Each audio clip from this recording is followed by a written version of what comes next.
Tifosi de la Roma in tête, buonasera, j'espère que vous allez bien, vous écoutez Roma Locuta, l'AS Roma, une histoire éternelle, et pour m'accompagner dans ce nouveau programme, votre nouveau rendez-vous sur l'histoire de l'AS Roma, mon chroniqueur Lucas. Bonsoir tout le monde, on va parler de l'histoire de la Nostra Roma. Alors Lucas, quel est l'aspect politique et footballistique dans les années 1900? Voilà, le foot, il commence à devenir un véritable sport populaire, parce que jusqu'à cette période-là, c'était le cyclisme, surtout dans des pays comme l'Italie et la France, qui avaient quand même le plus de succès auprès de la population. Qu'est-ce qui se passe? Surtout après la fin de la Première Guerre mondiale, donc on est à peu près 1918, donc quand même ça a été un conflit, une catastrophe du point de vue historique qui a beaucoup affecté les gens. Donc il y avait un engouement, un besoin vraiment de se distraire. Et le foot, en fait, ça commençait à prendre au pied, notamment en Italie, parce qu'il y avait de plus en plus d'industriels qui misaient sur les clubs de foot. Et du coup, donc en fait, le foot, il commence à s'organiser. Et l'importance romaine du foot, on peut la saisir aussi si on pense qu'aux Jeux Olympiques de 1920, 24, 28, le foot était représenté, et comme à l'époque il n'y avait pas de Coupe du Monde de la FIFA, donc c'était le véritable mondial pour les équipes nationales. Donc un engouement autour du foot des équipes nationales, et donc après aussi les clubs, comme un peu en Angleterre, qui a été quand même le pays où le foot est né. Et donc en Italie, déjà, il y avait des clubs qui existaient depuis la fin du 19e siècle, début 20e siècle, donc comme tout le monde connaît, l'Inter, le Milan, la Juve, le Torino, et donc du coup, il y avait déjà un championnat qui a été installé, et c'était surtout une prédominance des équipes du Nord. Il y avait quelques équipes au sud, centre-sud plutôt, parce que le sud était c'est un peu le centre, et c'était la Lazio, et un peu Naples.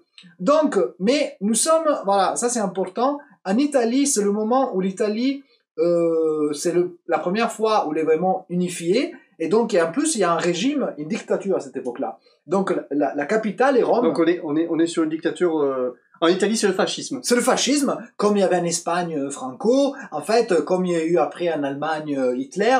Donc, en fait, entre les deux guerres, ce qui s'est passé, c'est qu'en fait, certains pays ont balancé du côté des régimes dictatoriaux. Et donc l'Italie avait un régime fasciste, et donc qu'est-ce qui se passe? Donc, étant donné que le but du régime était aussi de favoriser le foot, parce que c'était quand même un régime, il a besoin aussi d'intégrer, de créer une espèce d'unité nationale.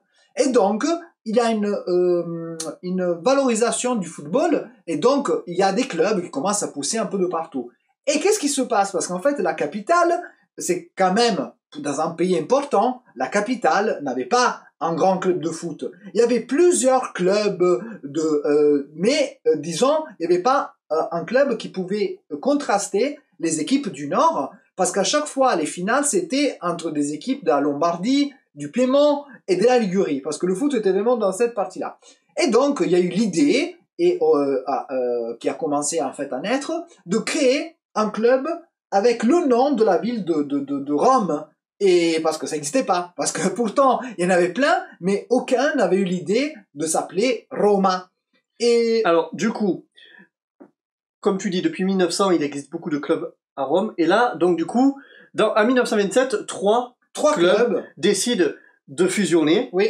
Donc le Fortitudo, oui, le FC Roma, FCB Roma, ouais, et l'Alba, voilà. Audace. C'est les trois, voilà, Alba, qui ont décidé de fusionner. Et Fortitudo, voilà. C'était trois clubs qui participaient au championnat national, mais jamais avec de résultats toujours très médiocres, parce qu'ils se qualifiaient jamais pour les phases finales, voilà.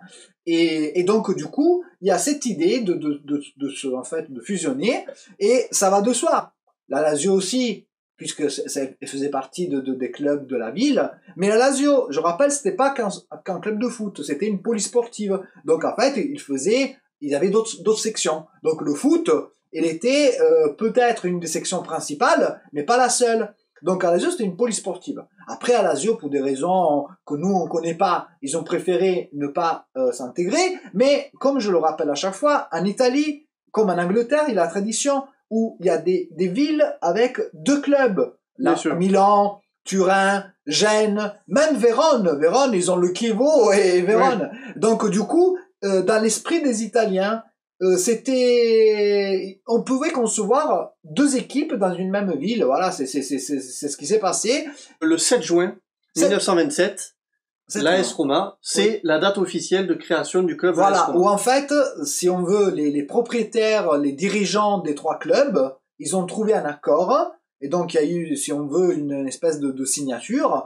Et à partir de ce moment-là, ils ont décidé le nom et le choix des couleurs de la ville, de l'emblème, et ainsi de suite. Et donc, du coup, en fait, si on veut, et d'ailleurs, la Gazzetta dello Sport, le Messaggero, le lendemain, ils annoncent l'idée de la naissance d'un club, le club de la capitale, avec les couleurs de la capitale, et voilà. Alors, on parle également d'un 22 juillet. Oui, en fait... C'est une date aussi qui... C'est une date, en fait, 22 juillet, c'est la première réunion, assemblée des associés, des dirigeants. En fait, si on veut, c'est comme si c'est le premier signe de vie de ce club qui était né un mois et demi plus tôt. Donc, parce qu'en fait, ils se sont réunis dans le siège du club, et donc voilà, c'était la première réunion avant le début, après du championnat, et donc voilà, c'était important. Mais si on veut, donc là, c'est vrai que c'est le premier acte officiel. Mais, dans l'esprit d'ailleurs, même à Rome, les supporters, c'est la date du 7 juin, qui est la date historique, parce qu'en fait, c'est à partir de là qu'on avait la certitude que la Roma existait, voilà, c'est ça. Parce que sinon, Romain, on peut même arriver, donc en fait, sinon, il faut arriver au premier match de la Roma, donc au niveau des dates. Donc voilà, on prend le 7 juin, c'est très bien comme date, et c'est la date même la Roma qui la garde comme date officielle.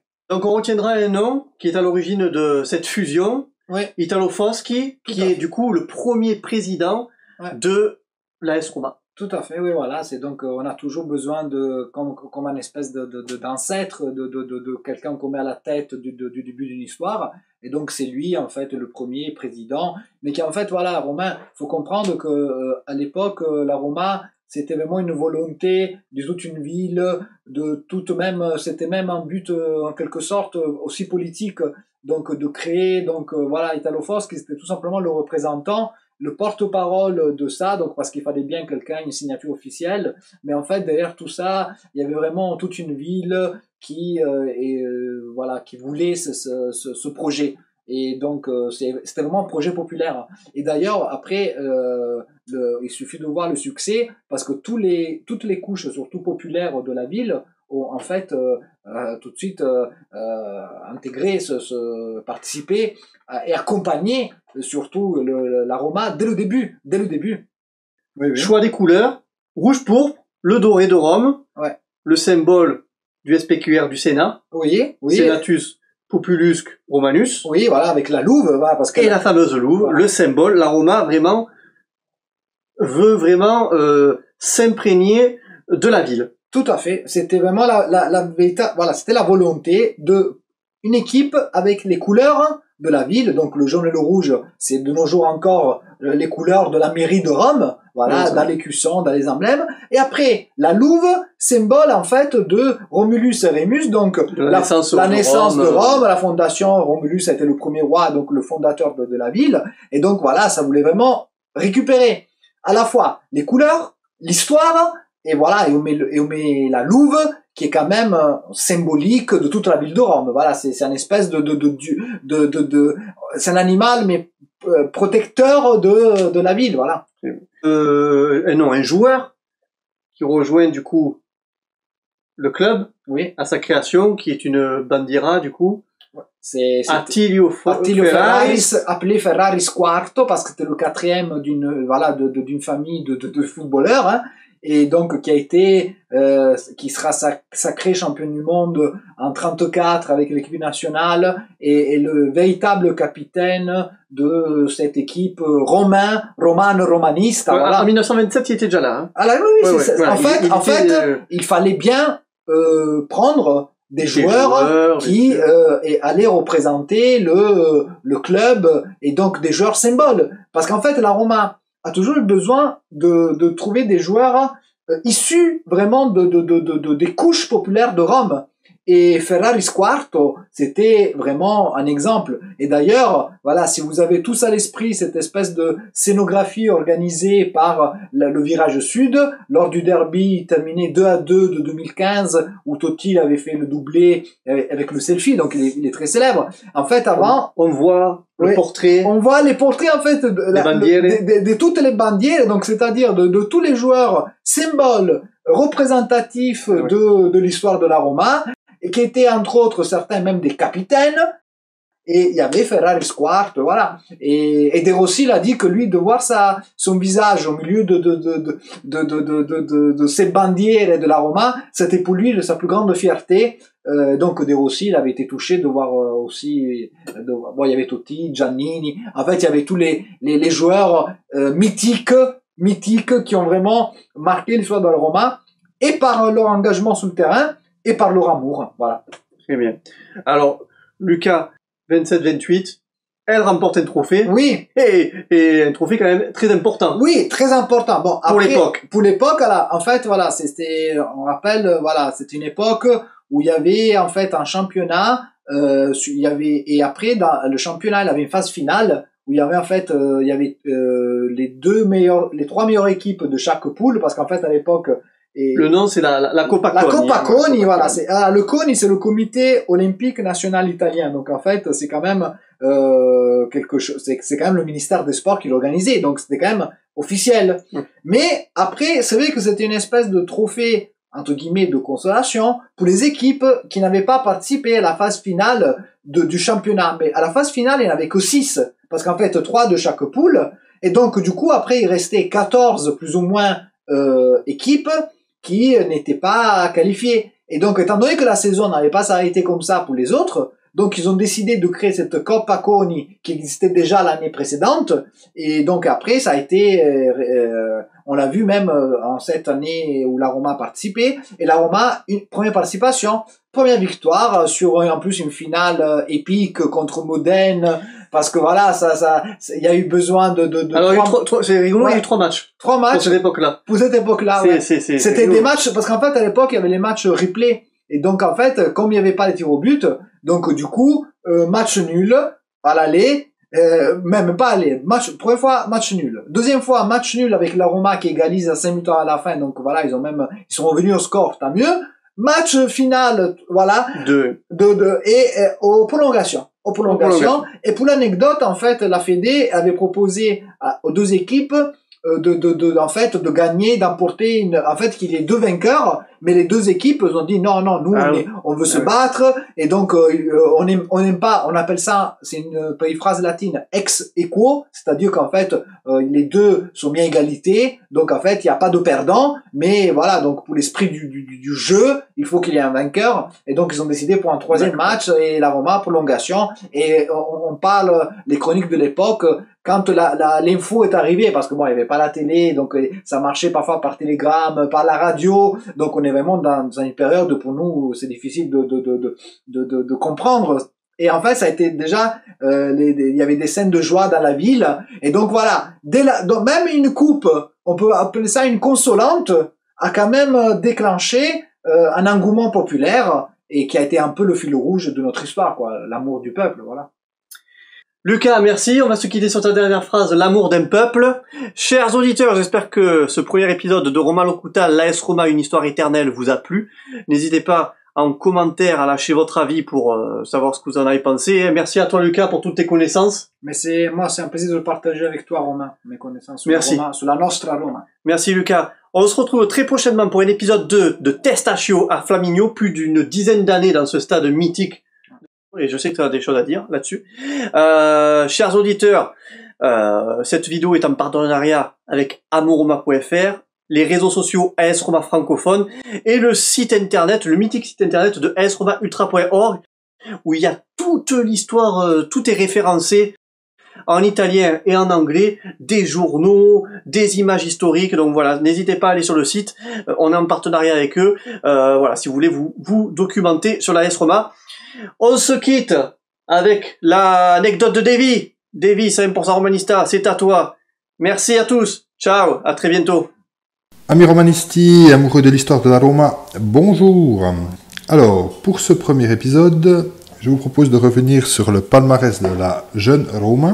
C'est d'autant plus remarquable que le club, qui n'avait pas encore atteint ses 10 ans d'existence, était parvenu à se placer au second rang du championnat à 2 reprises, soit lors de la saison 1930-31, 1935-36. À quoi s'ajoute, si on considère les clubs ancêtres de la Roma, que l'Alba avait réussi le même exploit lors de la saison 1924-25 et lors de la saison 25-26. Il faudra attendre 1941-42 pour que la Roma remporte son premier Scudetto, comme tout le monde le sait. Si on fait le même exercice pour la Coupe d'Italie, là aussi il est remarquable d'indiquer que lors de la saison 1936-37, donc lors de la 9e année d'existence du club, la Roma avait réussi l'exploit de se hisser en finale face au Grand Genoa, exploit qu'elle a renouvelé quelques années plus tard lors de la saison 1940-41 face à l'équipe de Venise, qui a alors remporté son unique succès au cours de son histoire jusqu'à aujourd'hui. Concernant la Roma, il faudra attendre la saison 1963-64 pour qu'elle remporte sa première Coupe d'Italie, un trophée qu'elle a aujourd'hui remporté à 9 reprises et qui fait d'elle le second club le plus titré dans cette compétition. Voilà pour ces premières anecdotes. À bientôt et naturellement, Forza Roma!